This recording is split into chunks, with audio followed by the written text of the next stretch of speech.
ስርዓት ይጀምራል። የኛ የመጨረሻ ሞት የእሱ ግን ትንሣኤ ነው። በእውነቱ ይነሳል፣ እግዚአብሔር ይነሳል። የሰማዕታቱ የሞቱት የእነዚህ ንጹሐን ደም ዛሬ እስከ መቼ ድረስ ደማችን በምድር ፈሶ ይላሉ። ራዕየ ዮሐንስ ምዕራፍ 6 ላይ እንዳሉት ይጮሃል። ያን ጊዜ የእነዚያ የክርስቲያኖች ደም ምድሪቱን ይቀድሳል። አዎ የእነዚህ ደም ክርስቲያኖችን ያበዛል። እኛ ግን በፍርድ ወንበር እንጠበቃለን። ዛሬ ድምፅ የማንሆን በዘረኝነት ታጥረን፣ በመንግስት ደጋፊነት ታጥረን፣ በጉቦ ታጥረን፣ በምንደኝነት በቅጥረኝነት ታጥረን ዝም ያልን ሰዎች ነገ እነዚያ አርሲ ላይ የሞቱት ክርስቲያኖች ይጠብቁናል። እዚያ የሚፈርዱብን እነሱ ናቸው፣ ማንም አይደለም። ምክንያቱም እኛ እዚህ ዘንጠን እየኖርን እኛ ደሞዝ ቅጠል ሽጣ ደሞዝ የምትከፍለን ሴት እናት ስትሞት ዝም ብለን እሷ በሰማይ ዝም ብላ የምትጠብቅ ህያው ናቸው በእውነቱ ለመናገር። ስለዚህ ቮይስለስ ለሆነ ህዝብ ቮይስ መሆን አለብን። ድምፅ እግዚአብሔር የሚናገረው እንደዚያ ነው። ዛሬ ድሃው ሲጮህ ዝም ብትል አንተ የምትጮህበት ጊዜ ይመጣል። ያን ጊዜ አልሰማህም። መጽሐፍ ቅዱስ ቃል በቃል ይህን ተናግሯል። እና ድምፅ እንሆን። እኔ ደስተኛ ነኝ ዮኒ ይህንን በመናገሬ። ብዙ የሚጎልብኝ ነገር ቢኖርም በስጋ የሚጎዳ ነገር ቢኖርም ግን በጣም ይገርምሃል፣ ደስተኛ ነኝ። ለአይምሮ ለህሊና ስለምናገር አትራፊ ነኝ። በጣም ደስተኛ ነኝ መድኃኒዓለም በሚያውቀው በእውነቱ። እና መላከ ሰላም እግዚአብሔር ይስጥልን። በጣም ደስ ብሎኛል። አሁን ባደረጉት ነገር በጣም ደስተኛ ነኝ። መጋቤ ጥበባትም ሌሎቻችሁም አባቶቻችን በርቱ፣ ጠንክሩ። በእውነቱ ሰማይ አገራችን ነው፣ ዋጋ ይጠብቀናል። እንኳን ድምፅ አይደለም ብንሞትላቸው እውነት ለምናገር እንኳን ድምፅ መሆን በተለይ በውጭ ሀገር የምትኖሩት በእውነት እና አስቡበት። ኢትዮጵያ መሄድ ነው የሚቀረው፣ ምንም ችግር የለውም። እንሄዳለን። እንኳንም ኢትዮጵያ መንግስተ ሰማያት እንሄዳለን ብለን ተስፋ የምናደርግ ሰዎች እኮ ነን አይደለ እንዴ? እና ይሄን ነው ማለት የምፈልገው። ዮኒ በጣም አክብሬ ያለውኝ በጣም ብዙን ጊዜ ድምፅ ስትሆን ያለው በአገር ጉዳይ ላይ ጎበዝ፣ በርታ፣ ጠንክር። እንዳንተ ያሉትን እናበረታታለን ሳንሽ ኮረመም። እንደ ጉዱ ካሳ እንደ ቄስ ሞገሴ አንሆንም እኛ በእውነቱ ፊት አውራሪ ድሃ ተበደለ ሲባል ድሮም እኮ ድሃ የተፈጠረው ባለጸጎችን ለማገልገል ነው የሚል ነበር ቄስ ሞገሴ። ፍቅር እስከ መቃብር ላይ አዲስ ዓለማየሁ የፈጠሩት ገጸ ባህሪ። ጉዱ ካሳ ግን ስለ ሰብለ መበደል፣ ስለ ምንደኞችና ስለ ባንዳዎች ይናገር ነበር እንደ እብድ ሆኖ ማለት ነው። ዛሬ ተወዳሹ ጉዱ ካሳ ነው። ዛሬ እንደ ጉዱ ካሳ ብንሆንም ነገ እንደ ቄስ ሞገሴ ከመወቀስ ግን እንድናለን በእውነት። እና ፕሊስ በርቱ፣ ጠንክሩ። አባቶች ፊት ለፊት ኑ። ህዝባችን በውጭ ሀገር በደንብ ስለሚሞተው ሰው እናደራጃለን። ሌሎች የውጭ ሀገር ሰዎች እንኳን መጥተው ካቶሊኮች እንኳን ዛሬ መጥተው ዜና አይቻልኝ ፓትርያርኩ ሄደው በዓለም ላይ ክርስቲያኖች እየተገደሉ ነው። ስለዚህ በጋራ መተባበር አለብን ካቶሊኮች እንኳን በእውነቱ። እና ይሄ ጉዳይ ፕሮቴስታንቶችንም ይመለከታል በእውነቱ። የክርስቲያን ሞት እኛ ቢያንስ ጦር የለንም ታውቃላችሁ። ክርስቲያንና ክርስቲያን ፕሮቴስታንትም ይሁን ካቶሊክም ይሁን በቃለ እግዚአብሔር እንጂ ዲቤት የምንገባው በጦር አይደለም ታውቃላችሁ። በመጽሐፍ ቅዱስ መግደል ኃጢአት እንደሆነ ታውቃላችሁ። እኛ ቢያንስ በቃለ እግዚአብሔር ነው ክርክራችን፣ ዲቤታችን። ካልተከተልከኝ እገላለሁ ብሎ የሚከተል እምነት እኔ ይሄ ትክክል አይደለም። ስለዚህ ነገ እናንተ ቤት የሚገባል ይሄ ጉዳይ። ክርስቲያኖቹ ተጨፍጭፈው ሲያልቁ እናንተ የምተርፉበት ምንም ምክንያት የለም በእውነቱ። እና በዚህ ጉዳይ ላይ በጋራ ነው መስራት ያለብን ብዬ ነው የማምነው። እግዚአብሔር ስጥልኝ ዮኒ፣ እግዚአብሔር ይባርክ፣ እግዚአብሔር ይጠብቅህ፣ የሰማይ ነፍስ ይማርልን። አሜን። መጋቤ ሚስጥር እንኳን ሰላም መጡ። እርሶ ስላልተናገሩ እስቲ ለእርሶም መድረኩን ልስጦት። ክቡራን አባቶች በረከታችሁ ይድረሰን። መላከ ገነት፣ ሌሎችም እዚህ ያላችሁ ሁላችሁም ዮኒ እግዚአብሔር ይስጥልን። መርሃ ግብሩን ማዘጋጀት እውነት ለመናገር በ40 ቀን በ80 ቀን የምንቀበለው ጸጋ መንፈስ ቅዱስ ሁላችንንም የልጅነት ስራ እንድንሰራ ይረዳናል። እዚህ ያላችሁ ቤተሰብ በሙሉ ዮኒ ስለ ሀገር ስለ ሌላም ሲናገር እንሰማዋለን። ሁሉ ጊዜ ፊቱ በፈገግታ በሳቅ በጨዋታ የምናውቀው ወንድማችን ነው። እንዲህ አይነት የሃይማኖት ጉዳይ ደግሞ ሲመጣ ሲሪየስሊ ቤተክርስቲያንን ግንባር ቀደም በመሆን ስለ ቤተክርስቲያን ድምጽ የሚሆን የቤተክርስቲያን ልጅ ነውና በእድሜ በጸጋ ይጠብቅልን፣ ስራ ሁሉ የተቃና ያደርግልህ። ሌሎችም ኦርቶዶክሳውያን ልትሰሩት የሚገባው ስራ ይሄ ነው። ካህናቱ የክህነት ስራቸውን ይሰራሉ። ወጣቶች ደግሞ የልጅነት ስራችሁን እንደዚህ ስትሰሩ የአባትና የልጅ ግንኙነት ማለት ይሄ ነው እና ክቡር መልአከ ገነትም ሌሎችም ያው ልጆቻቸውን በማበርታት የምናውቃቸው አባቶች ናቸው እና ያገናኘን አምላካችን የተመሰገነ ይሁን። ከትናንትና ጀምሮ ስለ አርሲ በሌሎችም በራሳችንም ቤት በሌሎችም ወንድሞች አባቶች ጋር የማጽናናት ስራ እየሰራን ነው። ሀዘናችንን የመግለጽ ሁኔታቸውን የማረጋጋት ስራም እየሰራን ነውና እውነት ነው። ብሶት የባሰው ልጅ አባቱን ለምን ይሄ አልሆነልኝም፣ ለምን ይሄ አልተደረገልኝም ብሎ መናገሩ የአባትና የልጅ ጉዳይ ነው። ዮኒ በዚህ ልክ ወጥቶ አባቶች ምን እያደረጋችሁ ነው ብሎ ድምጽ ቢሆን የልጅነቱን ስራ ነው። አባቶችን የተናገረው ሌላን ሰው አልወቀሰም። በአባትና በልጅ መካከል ደግሞ በግልጽ መነጋገሩ እሱ ኃጢአት ነው ተብሎ አይነገርም። ልጅ ማለት ታዲያ ወራሽ አይደለ እንዴ? በቃ ሲከፋውም እኮ አባቱን የሚጠይቅ አልቅሶ የሚጠይቅም ጭምር ነው መሆን ያለበትና ለአባቶቻችን ያሳለፍከው መልእክት የሁላችንም መልእክት ነው። የሁላችንም መልእክት ነው። ያው እናንተ እንደ ልጅነት የምትናገሩትን እኛ ደግሞ ትንሽ ፊደል እንደማውቅ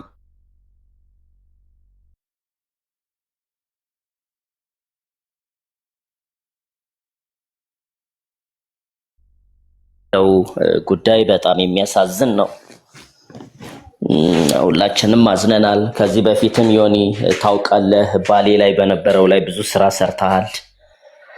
እኔ በባሌ ሀገረ ስብከት የስብከተ ወንጌል ኃላፊነት ላይ ያለው ሁሉም ነገር ስለማውቅ ብዙ ስራ ሰርተሃል። በእግዚአብሔር ስም አመስግነናል። እኛም እንደ ሀገረ ስብከት አሁንም አርሲ ማለት ጎናችን ነው ያለው፣ ሩቅ አይደለም።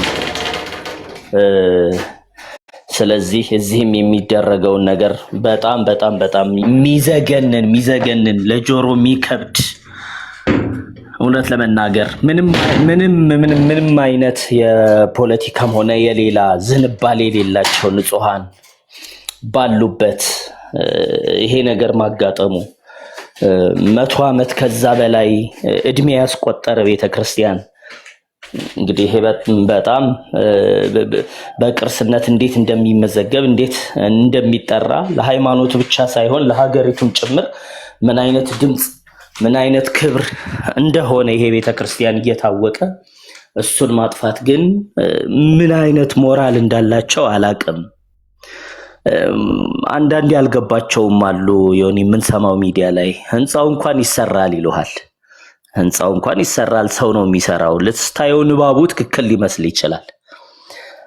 ካልንስ እንደውም እኮ የሰው ልጅ ትንሣኤ ሙታን ይጠብቀዋል።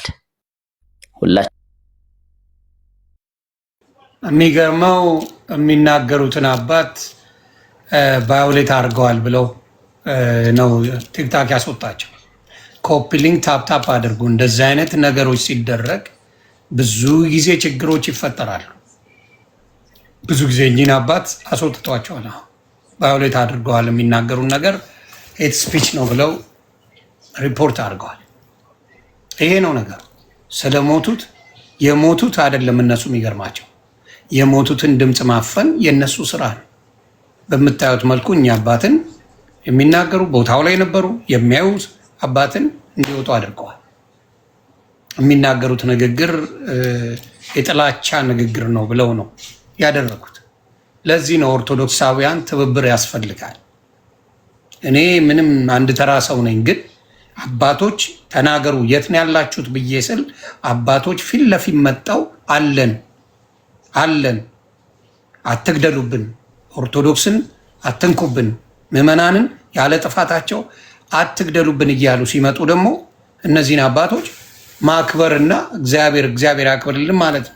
እኔ አንድ ተራ ሰው ነኝ እንዳልኳቸው፣ ግን አክብረው መጥተዋል። የኛ አባቶች አክብረው ይሄ ድምፅ እንዴ የኦርቶዶክስ እኛ ነን ብለው መጥተዋል። ስለዚህ ኮፒ ሊንኩንም ታፕታፑንም አድርጉና አባታችን መጥተው ያለውን ነገር እንዲነግሩ እናርግ እና አባቶች እየመጡ ነው። መድረክ ነው ያጡት። መጥተው ሲናገሩ ፖለቲከኛ ይባላሉ። ተሳቀቁ እኮ እኔ እኮ ግራ የሚገባኝ ኦርቶዶክስ ላይ ድምፅ ስትሆንም ተሳቀ አባት ስለሆን፣ በሌላው ድምፅ ሲሆኑ አይተናል። በደንብ አድርገው ይህን መንግስት እሽኮለሌ ሲሉለት ያሉ ሌሎቹን አይታቸዋል። በዘፈን ደረጃ እንኳ መንግስትን አብረው እንዴት አድርገው አብረው ሲያስተባብሩ እንደነበረ በአደባባይ ያያችሁት ነገር ነው።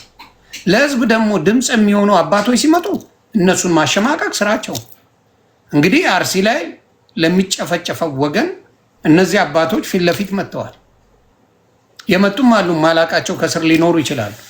ብዙ አባቶች ታፍነው እንጂ ወጥተው ለመናገር ፈቃደኛ ናቸው። በተለይ በሌላ ሀገር ላይ የሚኖሩ አባቶች በዚህ ነገር ላይ ሁልጊዜም፣ በተለይ እኔ ቀሲስ ድበኩሉን አውቃለሁ፣ ቀሲስ ቴዎድሮስን አውቃለሁ፣ የደብረ ሰላሙንም ደግሞ እኔ በአካል አግኝቼ ከድሮም ጀምሮ ምን ሳረግ እንደነበረ የሚያውቁ አባት ናቸው። ስለዚህ እባካችሁ ይኸው አባቶች ተጠይቀው አባቶች ፍትህ ብለው መጥተዋል። የመሞት ሚሊዮኖችን ካተረፈ እኔ ስንት ሰው ነኝ በእውነቱ።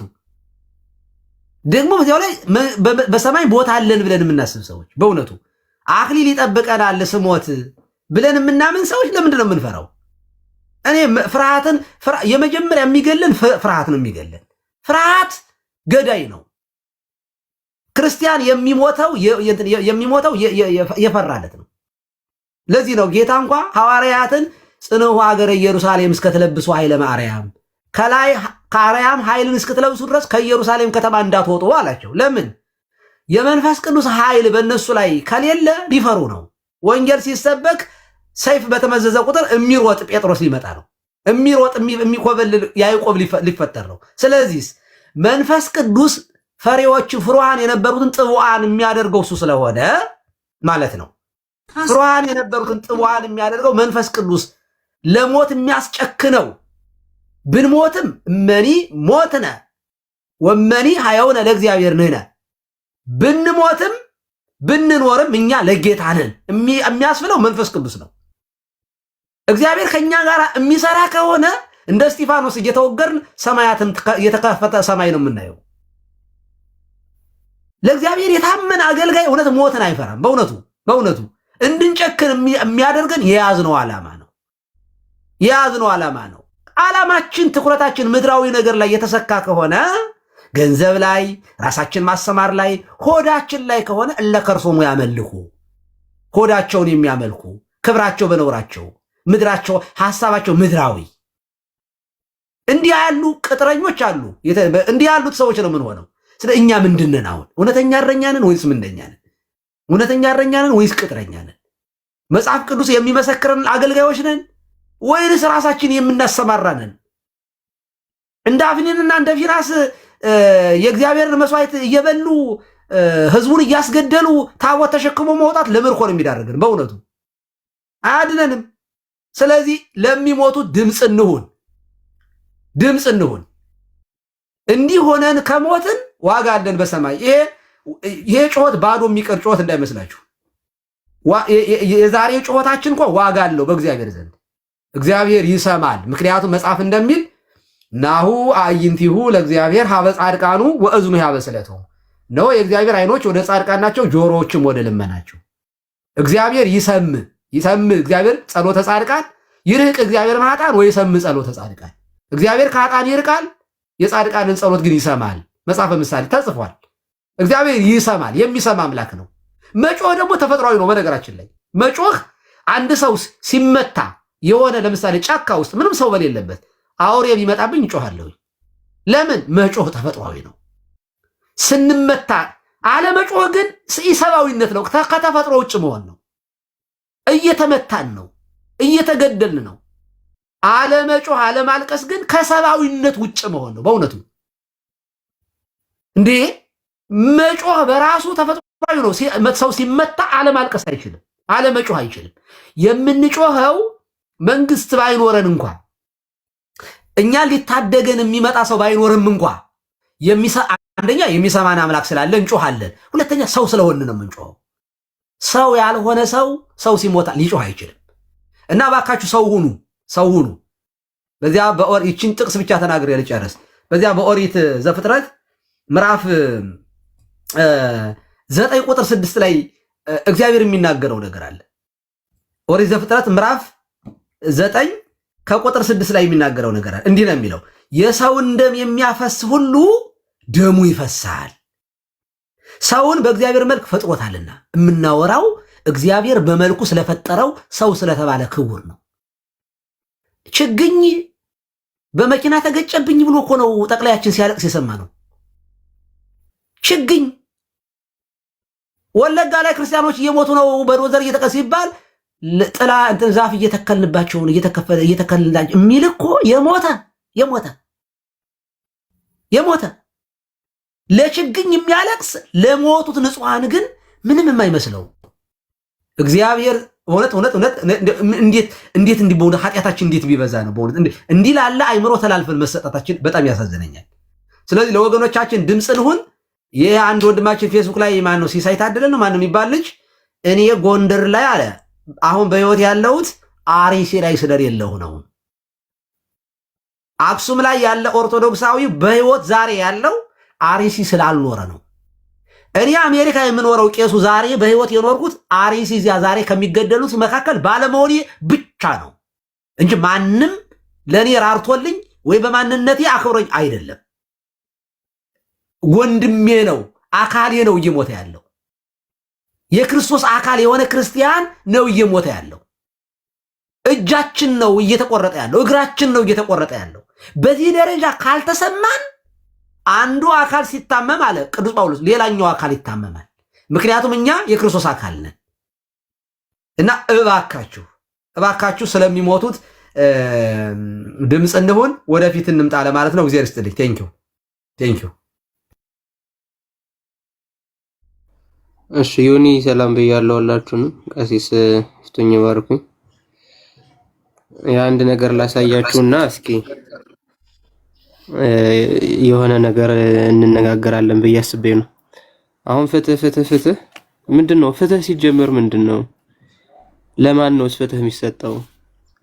የበደለውን ሳያውቅ አንድ ሰው ፍትህ ከጠየቀ በጣም ችግር ነው። ይሄን ቪዲዮ ስሙት። የአፄው ስርዓት ላይመለስ ተከብሮ አልፏል።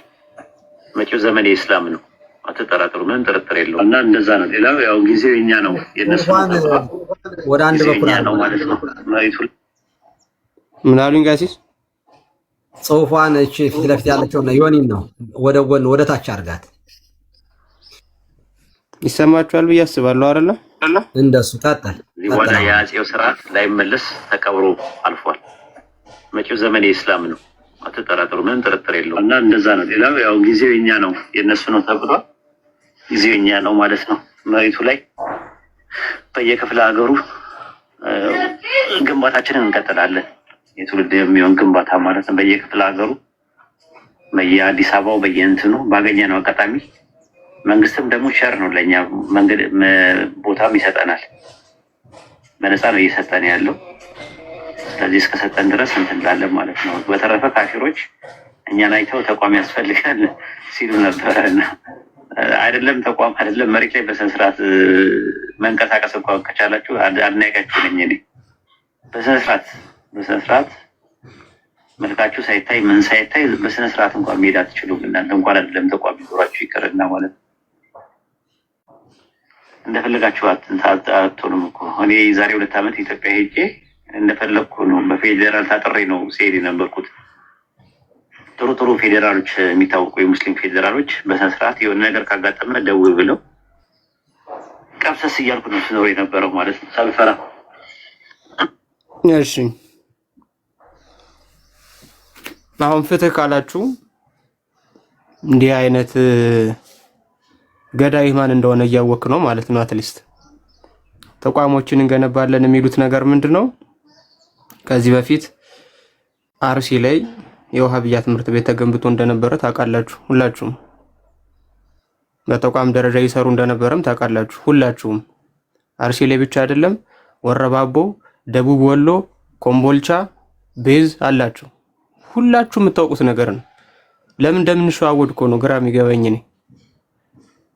ገዳይ እኔ ነኝ ብሎ ፐብሊካሊ መጥቶ እየነገረ በጣም ከመናቃችን እየተነሳ ፐብሊክሊ ራሱ እንደዚህ መጣው እየተናገሩ በነፃነት የምትንቀሳቀስበት ጊዜ የለም።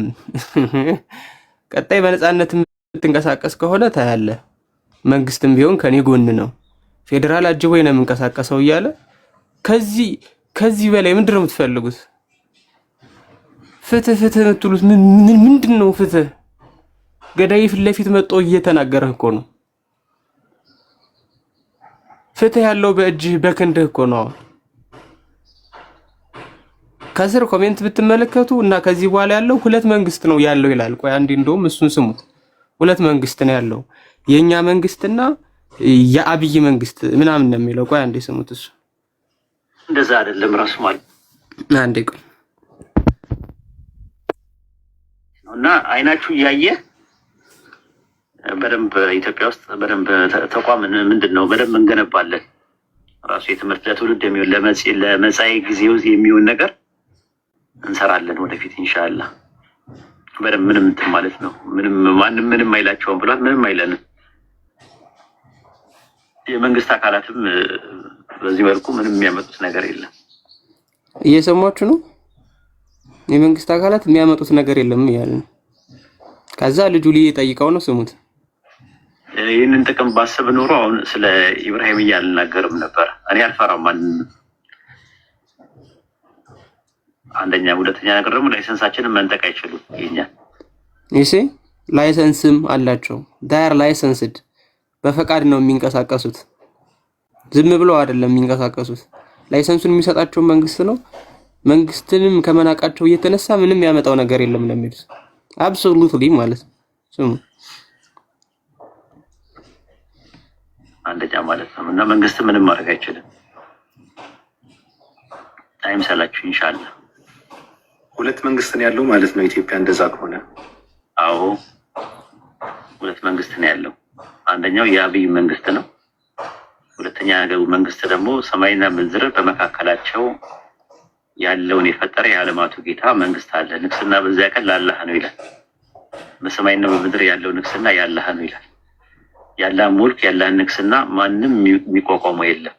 የሰማይና የምድር ኃይላት ቢተባበሩ አላህ የቀደረው ነገር አላህ ያለው ነገር ከመሆን ወደ ኋላ አይመለስም። እሺ እና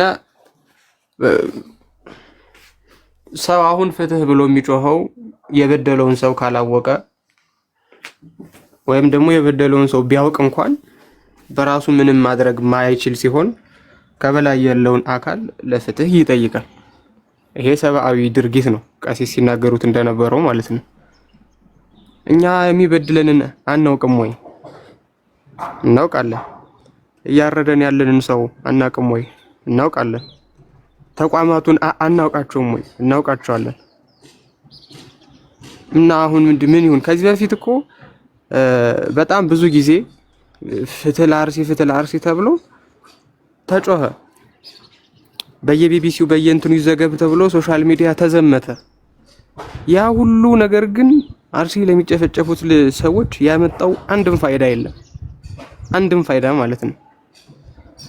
ፕራክቲካል የሆነ መፍትሄ ሊያመጣ ትርጉም ሊያመጣ የሚችል ነገር ነው እንጂ ሰው አተኩሮ መነጋገር ያለበት ሶሻል ሚዲያ ላይ ስለ ጮኸን የምናመጣው አንዳች ነገር የለም። ይህን እርግጠኛው መሆን አለብን ሁላችንም። ድምጽ ልንሆን እንችላለን። ብዙ እንትን ሊዘግበው ይችላል። መዘገቡ ራሱ እንደውም የበለጠ ጉዳዩ እንዲባባስ ነው የሚያደርገው። ለዚህ ሰው በዚህ ሀሳብ እንኳን አልስማማም። ይቅርታ አድርግልኝ። ማልስማማበት ምንድነው? ሰው ያልሰማው ነገር ላይ መፍትሄ ሊያመጣ አይችልም። ምናልባት አንተ ዶክመንቱ ስላለ አንተ ያያቸው ነገሮች ስላሉ አንተ ሰምተው ሊሆን ይችላል። እኔ አሁን ለምሳሌ ይህን ነገር አልሰማውም። እግዚአብሔር በሚያውቀው ምናልባት ቀሲስ ዲበኩሉ አልሰሙ ይሆናል። የደብረ ሰላሙን ሳይሰሙ ሊሆኑ ይችላል። ቀሲስ ቴዎድሮስም ላይሰሙ ይችላሉ። ይህንን ነገር ሶሻል ሚዲያን እንደ ትንሽ ነገር አድርገህ እንዳታየው። አንተም ሶሻል ሚዲያ ስላለ ነው ይህን መረጃ ይዘህ መጥተህ እንድንነጋገርበትና ህዝቡ ምን እንዲያደርግ አቴንሽን እንዲሰጠው ከዛ በኋላ ወደ መፍትሄ እንዲሄድ የሚደረገው። ስለዚህ ሶሻል ሚዲያን እንደ ትልቅ መሳሪያ አድርገህ አትየው። ሶሻል ሚዲያ ከማንም በላይ ትልቁ መሳሪያ ሶሻል ሚዲያ ነው። ህዝብ የሚግባባበት፣ ህዝብ ድምፅ የሚሰጥበት፣ ህዝብ ምን የሚያደርግበት፣ የንጹሐንን ደም በትክክል አደባባይ ላይ አውጥቶ መረጃውን አውጥቶ ዓለም ላይ ምን ሊያደርግ የሚችልበት መፍትሄ ሊያገኝበት የሚችልበት ነው። ስለዚህ ሶሻል ሚዲያ እንደ ተራ ነገር ባታየውና ይህን አንተ ታዲያ ለምን መጣ ምን ታደርጋለህ? መፍትሄ ከሌለው ሶሻል ሚዲያ ላይ መጣ ይህንን ማውራቱ ምን ጥቅም አለው ታዲያ? ስለዚህ በሚገባ ይህንን መጣ ድምፅ የምትሆንበት ሪዝን ሪከርድ አድርገህ የምትይዝበት ምክንያት አንድ ቀን ይሄ ነገር ሲወጣ ወደ መፍትሄ የምንሄድበትን ነገር በስምምነት የምናደርገው ስለሚሆን፣ ስለዚህ መፍትሄ የለው ምንም አይመጣም የሚባለውን ነገር ተወውና መፍትሄ የምናመጣበትን ነገር ብንወያይ መልካም ነው ብዬ አስባለሁ። በደንብ ጥቅም አለው። የሆነ ትክክል ነህ። እኔ አባባሌ ከተረዳኝ ይሄ እዚህ መናገሩ መፍትሄ የለውም ሳይሆን እዚህ ተናግረን መቅረቱ ነው። ባለፈውም ተናግረን ስለቀረን ነው። መስማቱ ሁሉም ማወቅማ ግዴታ ነው፣ ማወቅ አለበት። አሁን እየተናገርከው 100% የምቀበለው ነገር ነው። ካወቅም በኋላ ግን ወደ ቀጣይ እርምጃ መገባት አለበት ነው። ያ ደግሞ የሚደረገው በአንድ ልብ መሆን ስንችል ነው። በአንድ ሀሳብ መስማማት መግባባት ስንችል ነው። ያንን ደግሞ በስነ ስርዓት መረጃ መቀያየር ሲቻል ነው። ያ ደግሞ ሶሻል ሚዲያ is the biggest tool። ያ ማንም የሚከራከረው ነገር ስላልሆነ ማለት ነው። ግን ችግሩ ምን አለ መሰለ ዮኒዬ፣ መረጃውን ከተቀያየር ነው በኋላ ከ2012 ጀምሮ እኮ ነው መረጃውን ከተቀያየር ነው በኋላ nobody talks። ከዛ በኋላ ጸጥ ይባላል። አሁን ጸጥ ሲባል ቀጣይ ምንድነው እነሱ የሚያስቡት? አይ ባለፈውም ሶሻል ሚዲያ ላይ ጮኸው ነበረ፣ የሚያመጡት ነገር የለም ወሬ ብቻ ናቸው ነው የሚሉት። አየው መረጃ መያዝ ትልቅ ነገር ነው። በጣም ደስ ይላል። ሼር መደራረጉ በጣም ትልቅ ነገር ነው።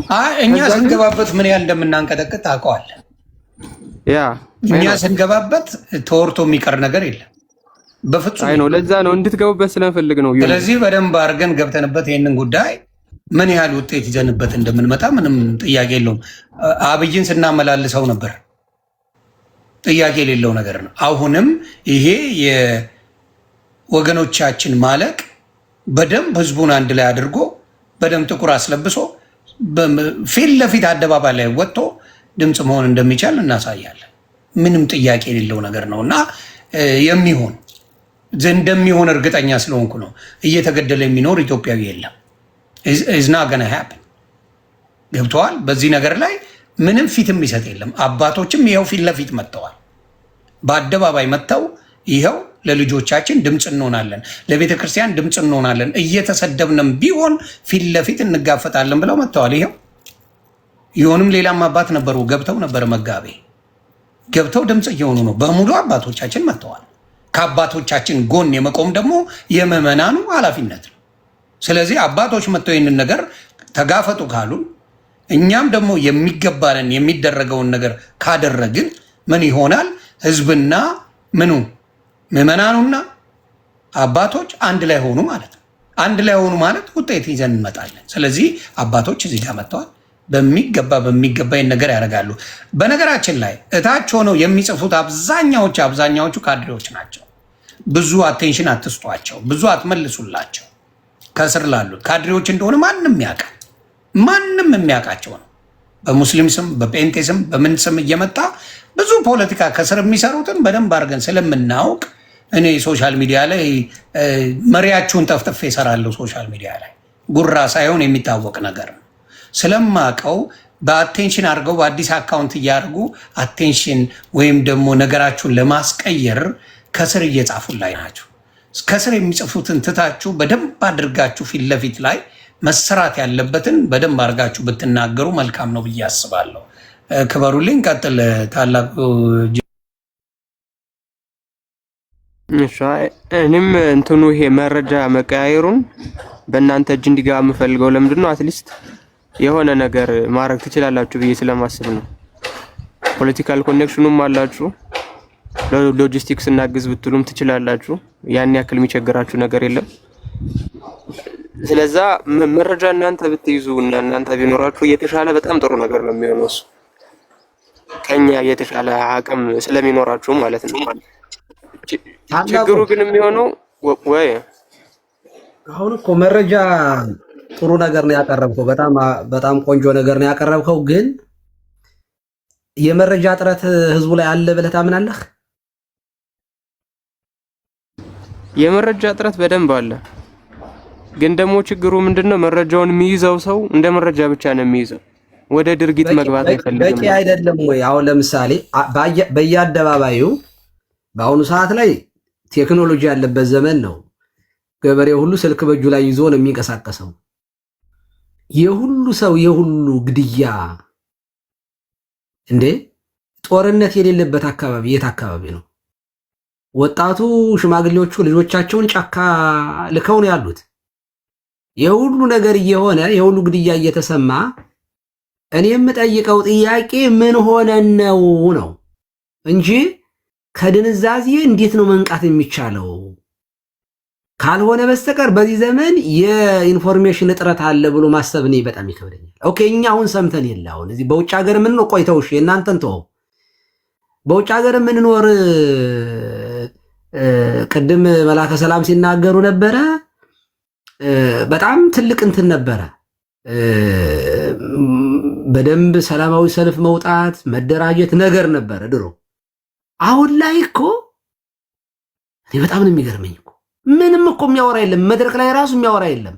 የሆነ ነገር አይ መግቢያህን አንተን ያርገኝ ነው የሚያወሩን እኮ እኛ ጋር ቄሶች ሲያወሩ እኮ ኢትዮጵያ ደርሶ ስለመምጣት ነው የሚያስቡት በእውነቱ። ወይ እንግዲህ ወይም በቤት ይኖራቸዋል ያ መንግስት ይወርስብኛል ብለው የማሰብ ነገር ነው የማየው እንጂ እኔ ጓደኞች አይደሉ እንዴ ምን ትቀልዳለህ? እና እኔ መፍትሄው የሚመስለኝ የኢንፎርሜሽን ጋፕ አሁን በዚህ ዘመን ላይ ያን ያክል አይደለም። ድንዛዜ ውስጥ ነው ያለ ነው። ሞቱ ራሱ የገባን አይመስለኝም። አላመመንም። ምን ሆነን ነው ሰው ራሱን እኔ ትምህርትም ከሆነ ከታች ያላችሁም ይመናል ክርስቲያን እየሞተ ቤተክርስቲያን እየተቃጠለ ተመስገን ጌታዬ እያልክ የደስታ ሳቅምስ ከሆነ ሐዘን የማይሰማ የክርስቲያኖች ሞታቸው የማያስለቅስ ከሆነና በእንባ እንድትጸልይ ማትሆን ከሆነ እኔ አንጸድቅም ብዬ ነው የማምነው። እንዴት ነው ሰው ዘና ብሎ ፈታ ብሎ በክርስቲያኖች ደም ላይ የሚኖረው? እንዴት ይደረጋል? እንደዚህ ይሄ በሆነበት ሁኔታ እኔ ምዕመናን በውጭ ሀገር የምትኖሩ አባቶቻችሁን እባካችሁ ምሩን፣ ቅደሙልን። ከፊት ለፊት ክርስቲያኖች እያለቁ ነው፣ ተደራጅተው እየገደሉን ነው። ገብርኤልን ቤተክርስቲያን እንዳታቃጥሉት ወላሂ መስጊድ እናደርገዋለን ያለው ቪዲዮ ሲተላለፍ ነበር ከዛሬ ከ8 ዓመት በፊት ከ7 ዓመት በፊት። እና እኔ የኢንፎርሜሽን ትክክል ነው እንደዚህ እያደራጁ አሁን ስታቀርበው አንተ ሾርት ሚሞሪ ተብለናል። ሚሞሪያችን ይነቃል። የተወሰኑ ድሌት ሰማይ ተምዘ የሚል ነገር ካለ ድሌት እያደረገ ያንን ሰው ሌላውን ይሄን ይጨምርበታል እንጂ የኢንፎርሜሽን ጋፕ የለም። ድንዛዜ ግን አለ። ይኸውልህ አሁን ዝም ብሎ ላይቭ እኮ ወጥቶ ዝም ብሎ ጌም የሚጫወተው ኦርቶዶክሳዊ እኮ አለ እኮ በቀላሉ ሌላ ነገር ላይ የሚያተው አይ እዚህ ውስጥ እኔ አይመለከተኝም ይሄ ፖለቲካ ነው የሚል እኮ አለ እኮ። አሁን የክርስቲያኖችን ሞት ፖለቲካ ነው ማኒፌስቶ አዘጋጅተው እንግዲህ ስንት ዓመት ሙሉ 50 ዓመት ሙሉ እንዴ አንተ አይገባም እንዴ 50 ዓመት ሙሉ ኦርቶዶክስንና አማራን አከርካሪውን ሰበር ነው ያለ ማኒፌስቶ ያለ። በአሁኑም ሰዓት ላይ ይህንን የሚል መንግስት ባለበት ሁኔታ ላይ ድምፅ ወጥቶ እንሰብራለን እንገላለን አዲስ አበባ ላይ አይደለም እንዴ የተባለው? ሰበርናቸው ያለው መስቀል አደባባይ ላይ አይደለም እንዴ? እና እኔ ይሄ ድንዛዜ ነው የሚባለው እንጂ የኢንፎርሜሽን ጋፕ አይደለም። እና እኔ መጽሐፉ እንደሚለው እረኞቻችን አልጠበቁንም ካላችሁ ምዕመናን በቃ የማይጠብቅን እረኛ በጎቹ ከዚያ ይሸሻሉ፣ አይሰሙትም፣ አያውቁትም ተብሏል። አናውቅህም ማለት ነው። ደሞዝ አንከፍልህም። ከዛሬ ጀምሮ ቤተክርስቲያን ስትቃጠል፣ ህዝቡ ሲያለቅስ፣ እኛ ስንጨነቅ ድምፅ ማትሆኑን ከሆነ ሌላ እረኛ እንፈልጋለን። በነገራችን ላይ ይሸሻሉ ማለት ከቤተክርስቲያን መሸሽ አይደለም። መጀመሪያ ቤተክርስቲያን ማናትና ህዝቡ ነው። ምንደኛውን ቦታ መስጠት ነው የሚያስፈልገው። ምንም ችግር የለ። የአንድ ወር ደሞዝ እኮ ማቆም እኮ ነው። ሲሪየስሊ ያን ጊዜ ለከርሶሙ ያመልኩ መጮህ ይጀምራሉ። ወይም መንግስት ወስዶ ይቅጠራቸው። እዚያው ለመንግስት ከሆነ ገጽታ ግንባታ የሚሰሩት መንግስት ይክፈላቸው፣ እዚያው ደሞዝ ይክፈላቸው። የሚገደለው ህዝብ ግን ምን እየሰራቸው ነው? ወይ ለምሳሌ እኔ አሁን ዛሬ አሪስ ሰው እየሞተ ነው አይደለ? ቀኝን ሲመታ ግራን ስጥ የሚል ሰው ውረድ ማለት ከመድረክ ማስወረድ። እንደዚህ ያለውን ዳር ዳር የሚሄድ ሌባ ሰባኪ እኔ እንደዚህ ያለውን ማስወረድ ነው ከመድረክ። የመንግስትን በሙሉ ቅጥረኛ ገጽታ ግንባታ የሚሰሩ ደግሞ የሚናገሩትን ካህናቶች የሚያሳስሩ የሚያሳግሩትን ሰዎችን ህዝቡ ምን ይደረጋል? ህዝቡ እኮ ምን ህዝብ ምን ደሞዝ አይታገድ። የህዝቡ ቄስ ዲያቆን ቢሆን አዎ ያስፈራል፣ ከባድ ነው ለቄሶቹ ለዲያቆናቶች። ወይ በመንግስት ያሳስራቸዋል አለቆች፣ ወይ ደግሞ የሆነ ነገር ምዕመንን ማን ያስረዋል? ማን ደሞዝ ይቀማዋል? ነካዚ ምናልባት አሁን እያሉት ስላለው ነገር ቆይ እነሱ የሚያወሩትን አንዴ እንስማው ምን እንደሚሉ ማለት ነው። ድምጽ መሆን ምናምን ስለሚባሉ እሺ ሰሙ የሚሆን ነገር ምንም ነገር የለም እና የሚያስፈራ ምንም ነገር የለም። ስለዚህ የኢትዮጵያ ምድር ውስጥ በደንብ በስነ ስርዓት ኢንስታሌሽን እንዘረጋለን ማለት ነው። በደንብ ይዘረጋሉ፣ መስመሮች በደንብ ይዘረጋሉ፣ በደንብ ይገነባሉ፣ ለትውልድ የሚሆኑ ነገሮች ማለት ነው። ማንም መናገር አይችልም፣ ያንን ነገር ምንም ማድረግ አይችልም ማለት ነው። ነገር ግን ያረጀና ያፈጀ የኦርቶ አማራ ፖለቲካ ግን ኢትዮጵያ ምድር ውስጥ አይቀጥልም። አትልፉ እንደዛ ማለት ነው።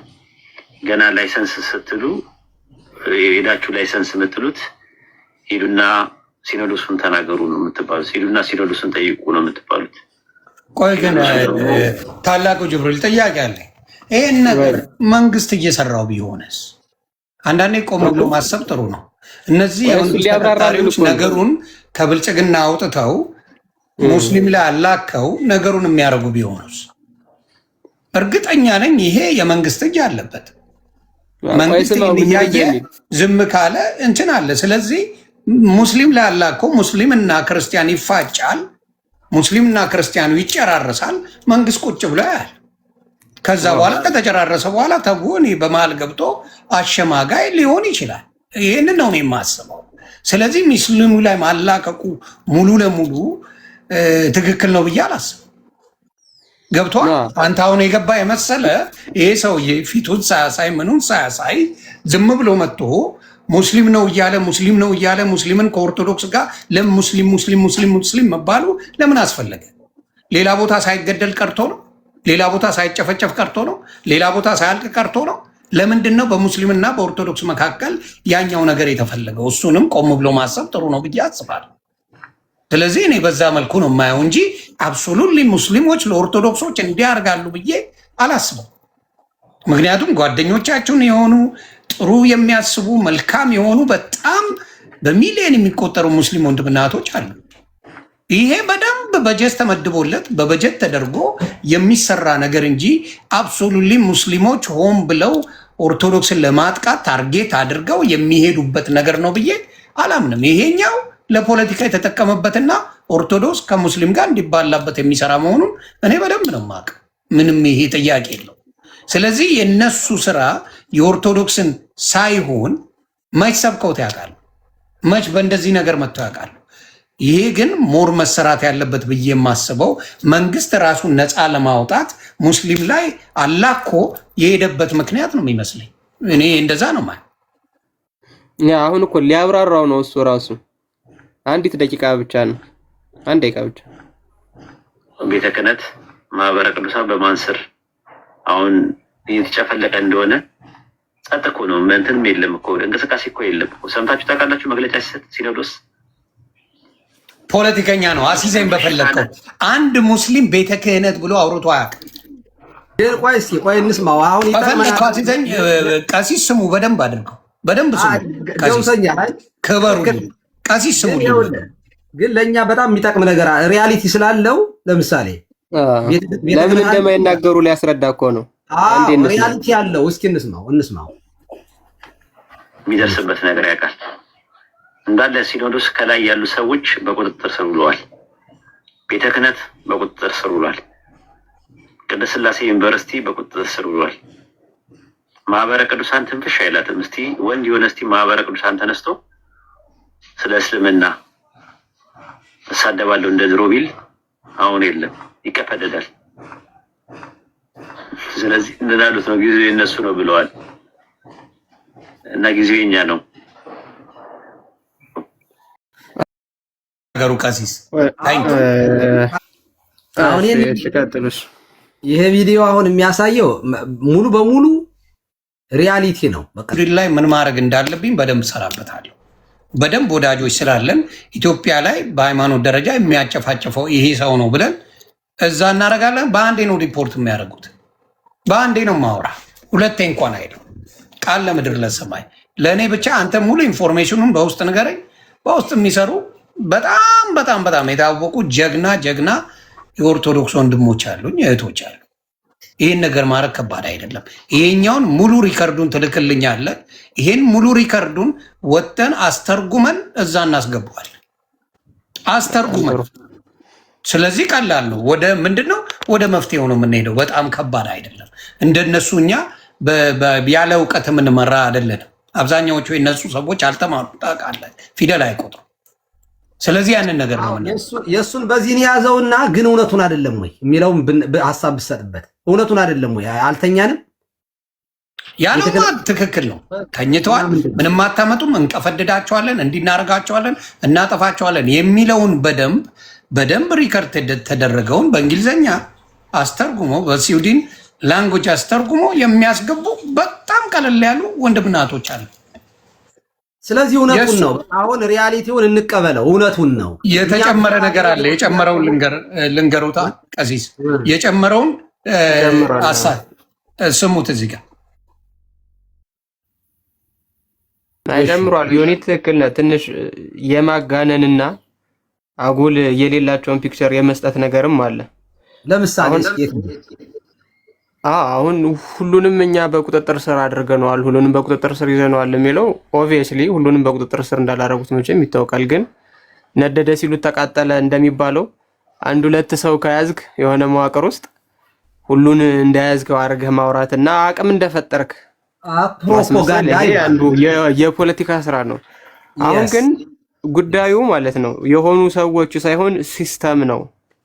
ኦልሬዲ እየተዘረጋ ሲስተም አለ ነው። ሲስተምን ፋይት ሊያደርገው የሚችለው ደግሞ ሲስተም ብቻ ነው። የሆነ ሰው የሆነ ነገር ተናገረ ምናምን ሰውየው የሚናገርበት የሆነ ነገር እኮ አለ፣ መዋቅር አለው ማለት ነው። የሚሰራበት መዋቅር አለው፣ ፈንድሬዝ የሚያደርግበት መዋቅር አለው፣ ስራ የሚሰራበት መዋቅር አለው፣ ኮሌጆቹን ራን የሚያደርግበት መዋቅር አለው። ችግሩ ያ መዋቅሩ ነው እንጂ ቤዚካሊ ሰውየው የሚያወራው ነገር ወይም ደግሞ ሰውየው ነው ማለት አይደለም። ስለዚህ አሁን እኛ ከሲስተም ጋር ስለሆነ እየተጣላን ያለ ነው ከሁለት አይነት ሲስተሞች፣ አንደኛ ከአስተዳደራዊ ከአድሚኒስትሬቲቭ ሲስተም፣ ሁለተኛ ደግሞ ከሃይማኖታዊ ስፔሲፊካሊ ከዋሃብያ። ከነዚህ ከሁለት ነገሮች ጋር ገጥሞ ሰው መልሶ ደግሞ የጎን መተኳኮስ አያስፈልግም። የሚያስፈልገው የጋራ ጠላት የሆነውን ሲስተሙን መምታት ብቻ ነው። ያንን ደግሞ ማድረግ የሚቻለው ቁጭ ብሎ ተነጋግሮ የተዘረጋን ሲስተም በራሱ በአድሚኒስትሬቲቭ የሚሆን በሃይማኖታዊ የሚሆን መዋቅር ተሄዶ መፍትሄ ማምጣት የሚቻለው መሬት ላይ ሲወረድ ነው። መረጃዎችን ይዞ ቅድም ዮኒ እንዳለው መረጃዎችን በደንብ ካሰባሰቡ በኋላ ወደ አንድ ማምጣት፣ ወደ አንድ ከመጣ በኋላ ደግሞ ወደ እርምጃ ይገባል ማለት ነው። ከዛ ውጭ ግን እኔ ሌላ ምንም መፍትሄ ሊታየኝ አልቻለም። ምናልባት እናንተ መፍትሄ የምትሉት ካለ ለመስማት ዝግጁ ነኝ።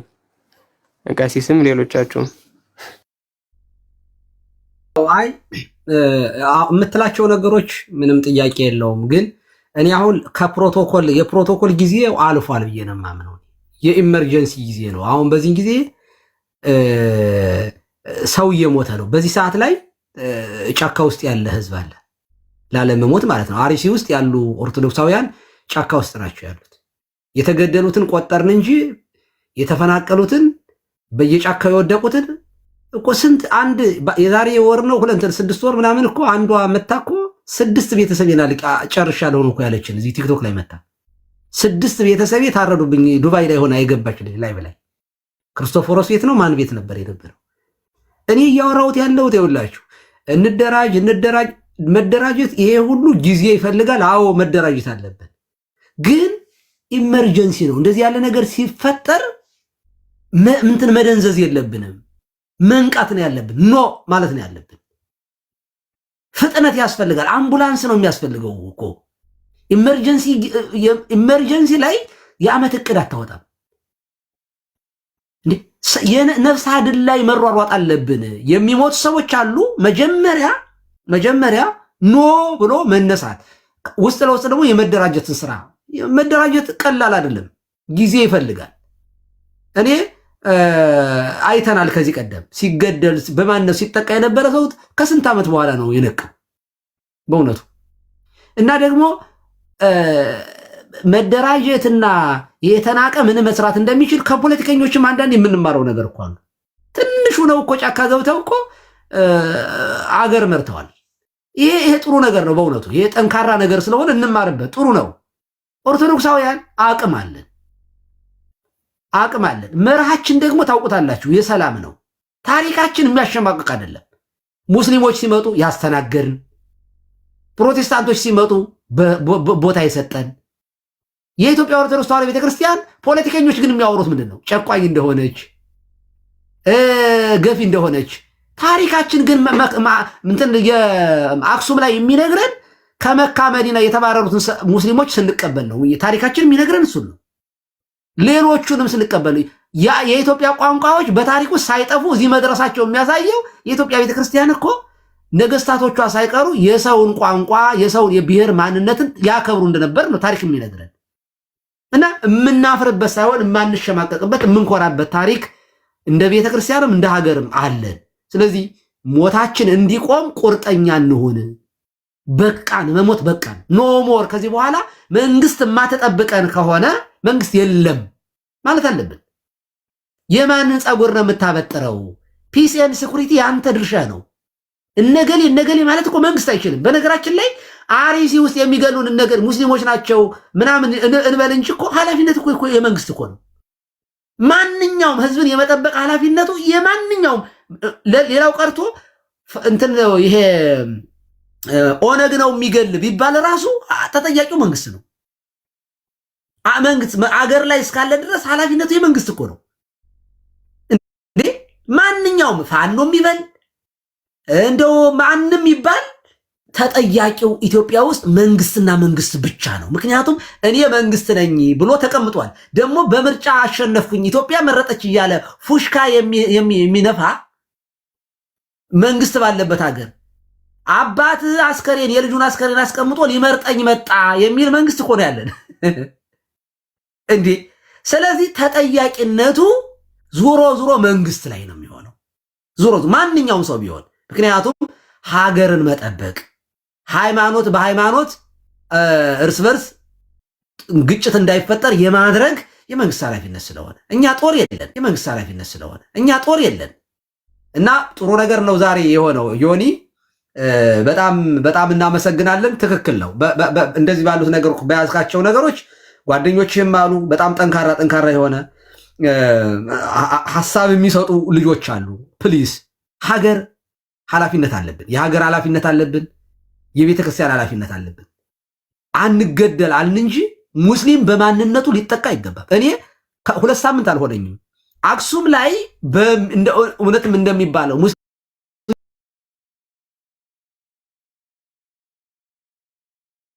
ያለው ፌስቡክ ላይ ግቡና ይሁት ሰው በመሆኑ ብቻ የመቀበር መብቱ እግዚአብሔራዊ የሆነ መብት ነው። ሰው ሲወለድ በዚህ ምድር ላይ የመኖር መብት፣ ሲሞት ደግሞ የመቀበር መብቱ ዲሞክራሲያዊ ሳይሆን ሂውማኒቲ ራይት ነው። ይሄ ሂውማን ራይት ነው። ይሄ በዚህ ምድር ላይ የተወለደ ሰው በምድር ላይ የመኖር መብት፣ ሲሞት የመቀበር መብት የማንኛውም ሰው ነው። አክሱም ውስጥ ሙስሊም አይቀበርም ቅድስት ሀገር የሚል ካለ አዎ ቅድስት ሀገር ማለት ይቻላል። ሌላ እምነት ያለው ሰው አይቀበርም ማለት ግን አይቻልም። መጽሐፍ ቅዱሳዊም አይደለም፣ እግዚአብሔርም አይደግፈው። የሞተን ቅበር የወደቀን አንሳ ነው መጽሐፍ የሚል ካለ ፖለቲከኞች የሚያወሩት ሙስሊሞች ፖለቲከኞች የሚያወሩት ከሆነ ትክክል አይደለም። እኔ ግን ካለ ብዬ ግን ቄሱ ድምፅ ሁኛለሁ ለሙስሊሞች። ስለዚህ እኛ እየገፋን አይደለም። ምን መሰሎት ቀሲስ እዚህ ጋር ይቅርታ፣ እስከ ዛሬ ታዲያ አክሱም ላይ የት ነበር የሚቀበሩት ሙስሊሞች? የውሸት ፖለቲካ እንደሚሰሩ ስለማቅ ነው። ፖለቲካ ነው የሚሰሩት፣ ፖለቲካ እየሰሩ እንጂ እስከ ዛሬ እግዚአብሔር ምስክሬ አክሱም ላይ የሚኖሩ ሙስሊሞች የት እየተቀበሩ ነበር? የት ነበር የሚሆኑት? አያችሁ፣ ውሸት እንደሆነ በደንብ ነው የማውቀው። ግን አውቀው ልክ የኦርቶዶክስ ልጆች ሁልጊዜ ሞቱ፣ ሁልጊዜ ተጨፈጨፉ፣ ሁልጊዜ ጠፉ ሲባል የሆነች ምክንያት ይዞ ይመጣል። የሆነች እስቲ አክሱም ላይ ያላችሁ እስቲ ኑና መስክሩ፣ መስክሩ እስቲ። አክሱም የሚኖር ብዙ የትግራይ ወንድምናቶች አሉ፣ ለዘመናት ኖረውበታል። አንድም ቀን እንደዚህ አይነት ነገር የለም። የሌለውን ወሽተው ምንድነው እነሱ ያሉት? አክሱም ላይ ጽዮን ላይ አክሱም ጽዮን ጋር መስጊድ ይሰራልን ነው ጸቡ። አክሱም መስጊድ አክሱም ጽዮን ላይ መስጊድ ይሰራ፣ ይሄ ነው ጸቡ። ምንም ውሸት ውሸት ውሸት እንጂ አንድም አክሱም ላይ አንድም እንደዚህ አይነት ችግር ኖሮ ማያውቅ። ይዋሻሉ፣ ይቀጥፋሉ። በጣም በሚዘገንን ሁኔታ እግዚአብሔር ምስክር፣ ይህን ውሸት ይዋሻሉ። ውሸታሞች ስለሆኑ ቀዳዳ ነው የሚፈልጉት። ከዛ በኋላ አክሱም ጽዮንን ብትጠፋ ደስታቸው ነው፣ ደንታም የላቸው። ይህን እንደሆነ እርሶም እንዲያውቁ ነው እንጂ አክሱም ላይ ያሉ እርሶ ቤተክርስቲያን የሚመጡ ሰዎች ቢመጡ ጠይቋቸው። አክሱም ሄዳችሁ ታውቃላችሁ ወይ? እውነት ሙስሊሞች የቀብር ቦታ የላቸውም ብለው ጠይቁ። ኧረ እንደዚህ የሚባል ጠይቄያለሁ። ግን ኢፍ እንደዚህ ያሉት ነገሮች ቢኖር እንኳ እኛ ራሳችን ድምፅ እንሆናለን። በዚህ አጋጣሚ አንድ ጊዜ ከይቅርታ ጋር አርሲ የሞቱ ሰዎችን ስም ዝርዝር ላንብልህ። ዝርዝራቸው ራሱ የሚናገረው ነገር እኔ ራሱ አንብቤዋለሁ። ድገሙና አንብቡላቸው። እኔ ራሱ አንብበው ፕሊዝ፣ አንብበው። እያወጣሁ ነው ገና ያላወጣሁትም። አንብበው። ስም ዝርዝራቸው ኢንዲኬት የሚያደርገን ነገር አለ። እነማን ናቸው የሞቱት? እነዚህ ሰዎች እነማን ናቸው?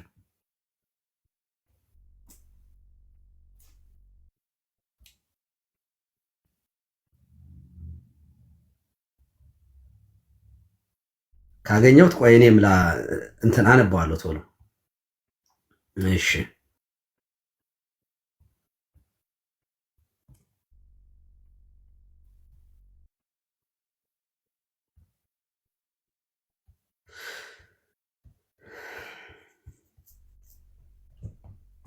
የሚልክልኝ ሰው ባገኝ ጥሩ ነበር። እሺ አይ እኔም እየፈለኩት ነው።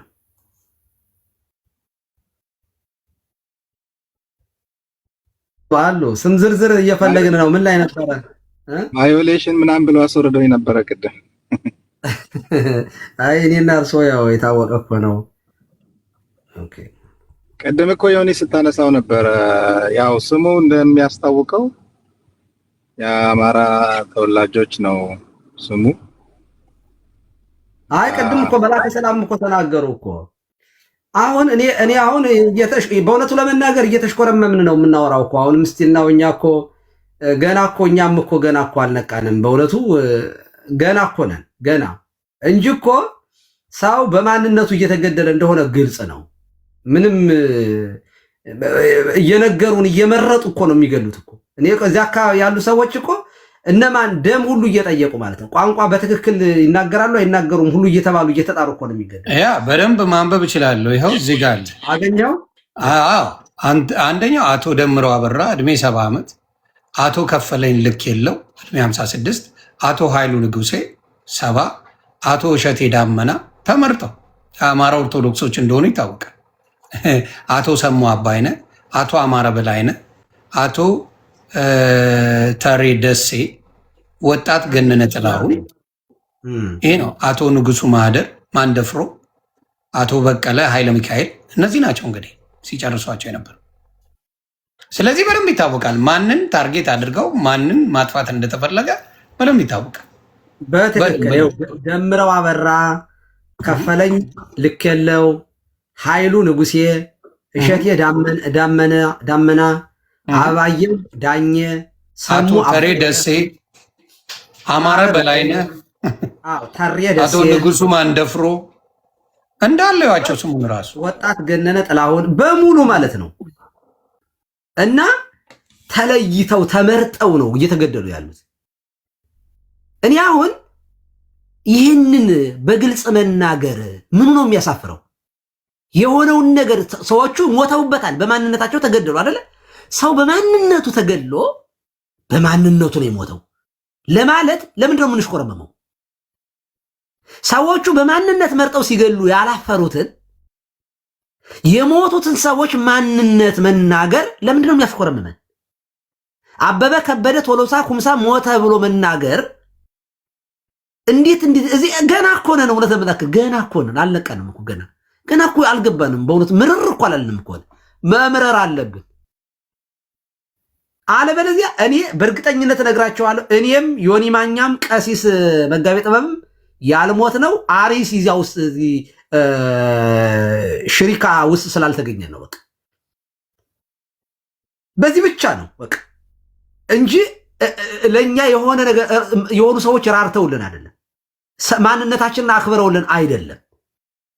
እና ሲሞት ዝም የሚል ሊቢያ ላይ ለታረዱ ክርስቲያኖች ያን ያክል አላለቅስንም? እኔ እኮ አገራችን ላይ ለሚሞቱስ ምንድነው ዲፈረንሱ?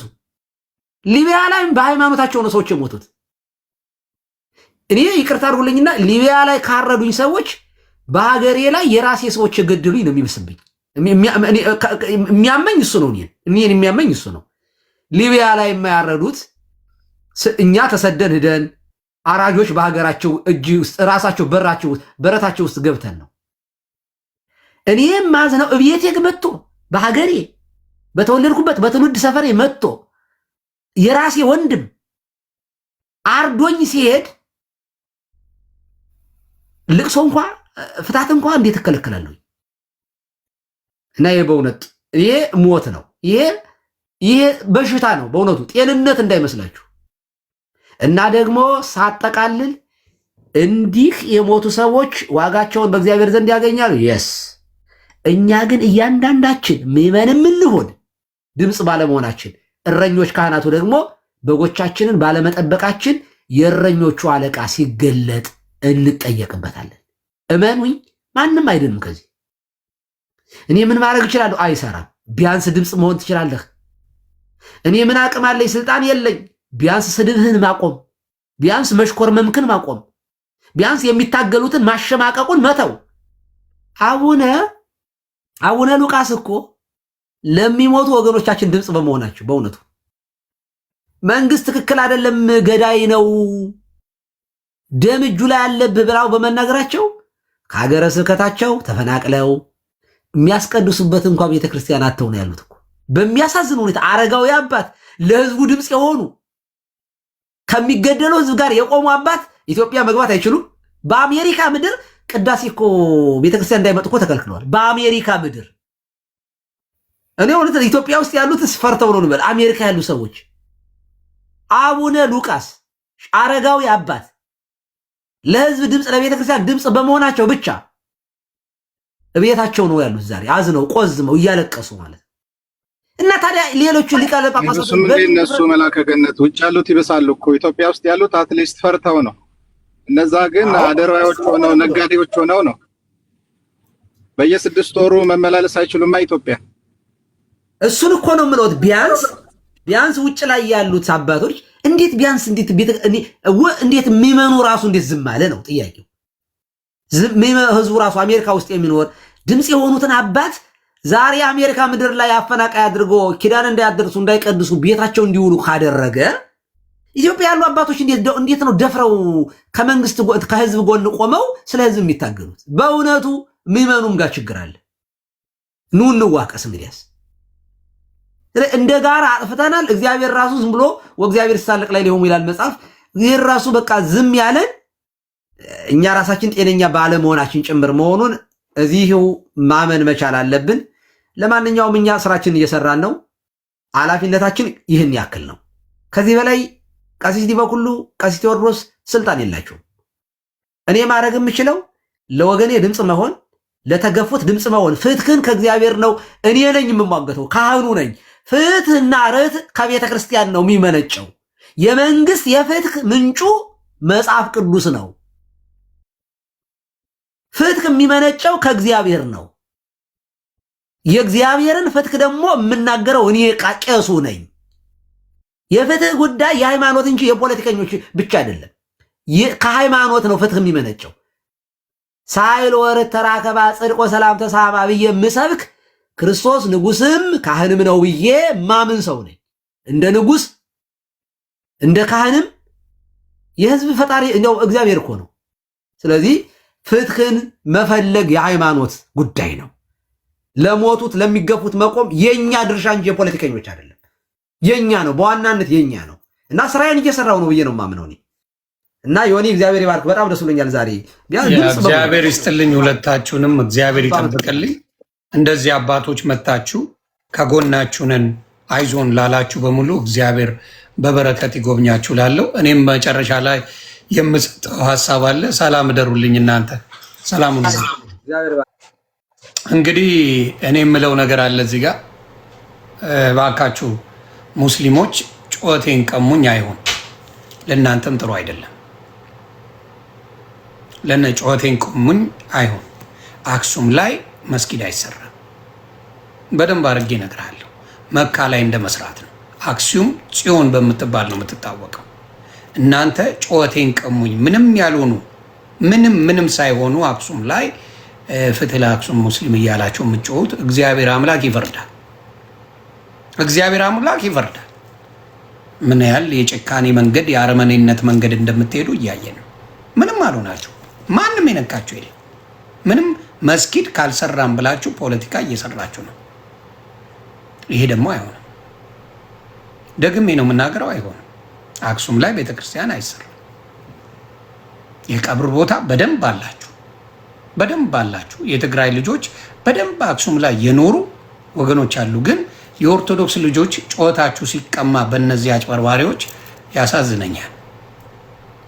እዚህ ላይ እንኳን ፍትህ እያሉ የሚጮሁት ለሞቱት ለሚጨፈጨፉት ሳይሆን እነሱ መስጊድ ካልሰራም ብለው ነው የሚጮሁባችሁ። ቁማሩ ያ ነው። ገባችሁ? ኦርቶዶክስ እነሱ የሚጠይቁ ፖለቲካ ይሄ ብልጽግና የሚያደርገው ነው። ብልጽግና ምን እየሰራ ነው ብዬ ነው የማስበው እኔ ፐርሰናሊ።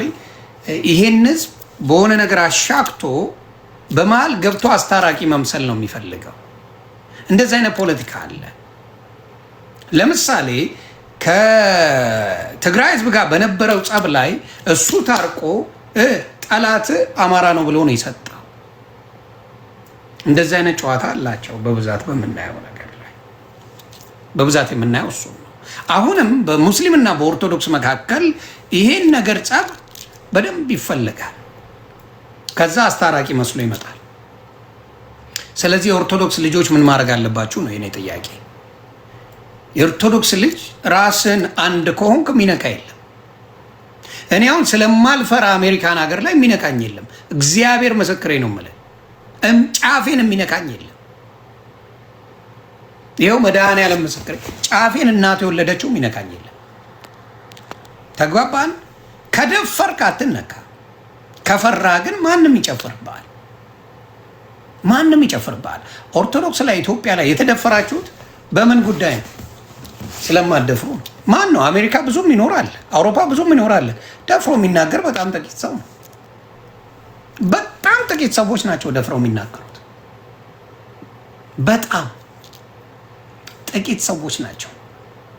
ይቺን ነገር በደንብ አድርገው የሚያስጨውት እዚህ ጋር ሙስሊሞች አይደሉም። እውነቱን ልንገራችሁ፣ ይሄ ፍትህ ለአክሱም ሙስሊሞች የሚሉት እግዚአብሔር ምስክሬ ሙስሊሞች አይደሉም፣ ሙስሊሞች አይደሉም። ምክንያቱም እኔ ቤት ከ1900 1200 ሙስሊም ሊገባ አይችልም። ኢምፓስብል፣ የማይሆን። ይህን የሚያደርገው ብልጽግና ቫይራል እንደሚሄድ ያውቃል። እንዴት አድርገው መግባት እንደሚችሉ ያውቃሉ። ይሄ ስለ ሙስሊም ጉዳይ አይደለም ያወራ ነው ጉዳይ ስለምንድን ነው? አርሲ ላይ ስለሚገደሉ የኦርቶዶክስ ልጆች ነው። ይሄ ደግሞ በመንግስት የታገዘ ነው። እንዴት ብትሉኝ ከዚህ በፊት ቀሲስ በላይ የሚባል ሌባን ታውቁታላችሁ? ቀሲስ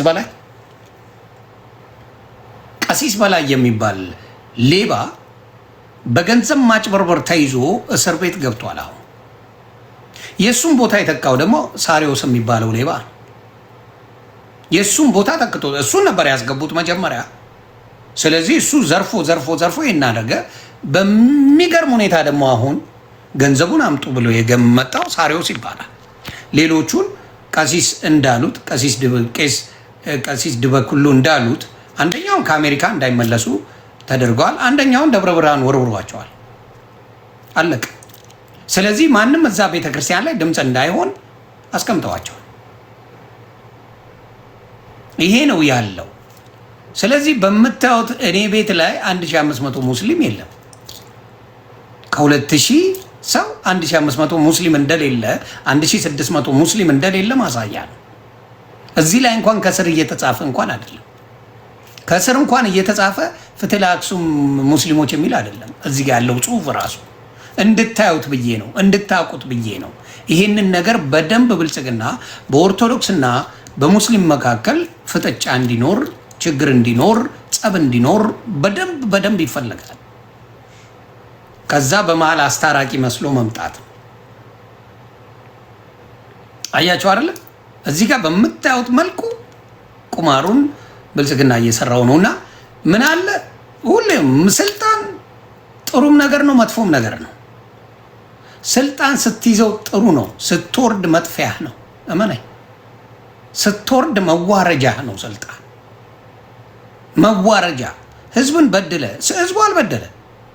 ህዝብ ለምን ክርስቲያኑን ክብለን መጨፈጨፍ ከሆነ ጥያቄ ነው። ስለዚህ አሁንም ፍትህ እንጠይቃለን። የኦርቶዶክስ ወንድምና እህቶቼ እንዲሁም ደግሞ የሌላ እምነት ተከታይ ነግበኔ ነው። እኔ በደንብ ይሄ አጀንዳ ተሰጥቶ መንግስት የሚሰራው ነገር እንጂ ሙስሊም ከክርስቲያኑ የሚጣላበት ነው ብዬ አላስብም። በደንብ አጀንዳ ተቀርጾ በደንብ የሚሰራበት። ስለዚህ አርሲ ላይ ላለው ተጠያቂው አሪዮስ የሚባል ከነስሙ ሳውሪዮስ ነው። አሪዮስ የሚባል አውሬ እሱ ነው ያለው። አውሬ ለስልጣን ብሎ ያላደረገው ነገር የለም። ብዙ የኦሮሞ ቤተ ክርስቲያንን የሚመሩ አባቶች አሉ። ብዙ ግን ይቺን ፖለቲካ በደንብ አድርገው ይጫወቱበታል። እና ይሄ የሙስሊም የኦርቶዶክስ የሚለው ነገር ሳይሆን በደንብ ተደርጎ ይሄን በደንብ ተበጅቶ በጀት ተበጅቶ የሚሰራ ነገር ነው። እስፔሻሊ ኦርቶዶክስን ማድከም ማለትና ማጥፋት ማለት የዘር ፖለቲካን ኢትዮጵያ ላይ ማሰራጨት ማለት ነው። የዘር ፖለቲካ ኢትዮጵያ ላይ እንደፈለገ እንዲጨፍርበት የማድረግ ፖለቲካ ነው። ኢትዮጵያ ሲባል አንድ ቅር የሚለው ኦርቶዶክሳዊ ወንድም የለም። ዲስ ኖቦዲ ከኢትዮጵያ የመንን ለሌላው ሙስሊም የሚደግፍ ከኢትዮጵያዊ ክርስቲያን ወንድሙ እኔ